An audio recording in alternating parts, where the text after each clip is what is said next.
Hello and welcome to another Let's Wung It. And yes, Pain and Terror, or as you probably know him as, Penn and Teller. This is the Penn and Teller / Pain and Terror boss fight.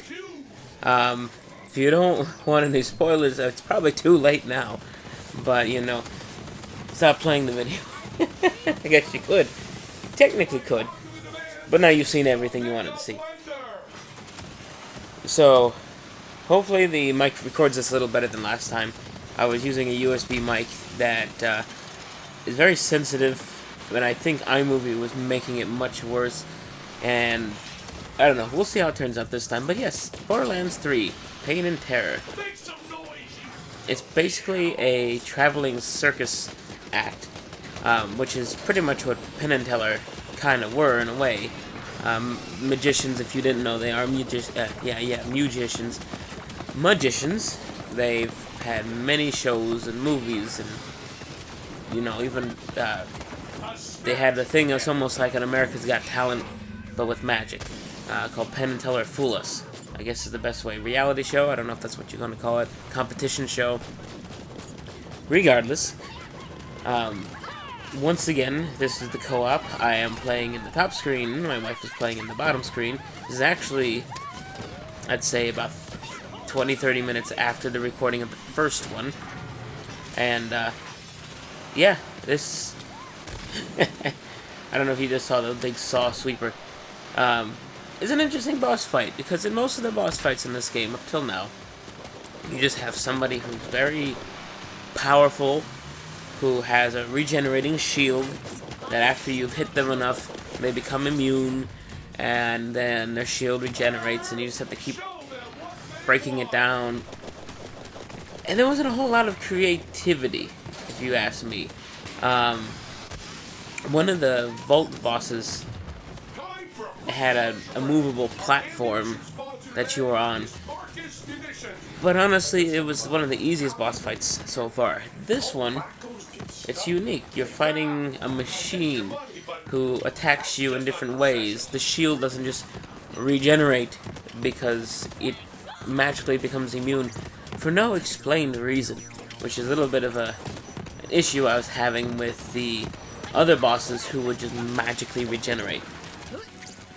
This mission actually kind of reminded me of Star Wars in a way, getting into here, because you're chasing this giant thing through the desert. It looks like, I mean, it doesn't actually look like a sandcrawler, but in my mind, I was chasing down the sandcrawler.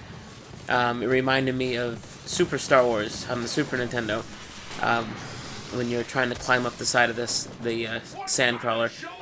Even though you're not really doing that in this one, you're still fighting a large sand-going vehicle. I guess you can put it that way. I was there in the mech. Now, the thing I realized earlier on was the weak points for all the red canisters.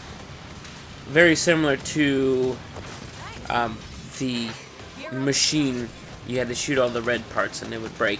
Then you got in. You don't have to shoot the red parts, though, in this. You could just shoot it anywhere. It'd take a lot longer. There I go, throwing all of my explosive grenades, yeah. So it went immune here just for the moment, because it's breaking down.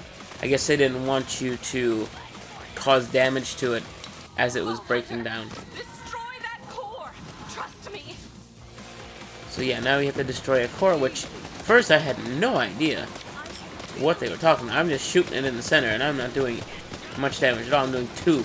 And then I noticed, hopefully you see it here soon, there's a purple thingy. It took me forever to notice this.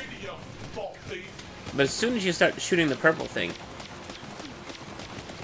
the health goes down really fast. I have a pretty nice rifle there. And luckily I had enough shield and health here. Oh, maybe I didn't. Yeah, and then I second winded it. So yeah, that's the boss battle against Penn and Teller / Pain and Terror. Yeah, they captured your little medical friend there, Tannis, who is in fact a siren. Secretly. She wasn't letting anybody know this.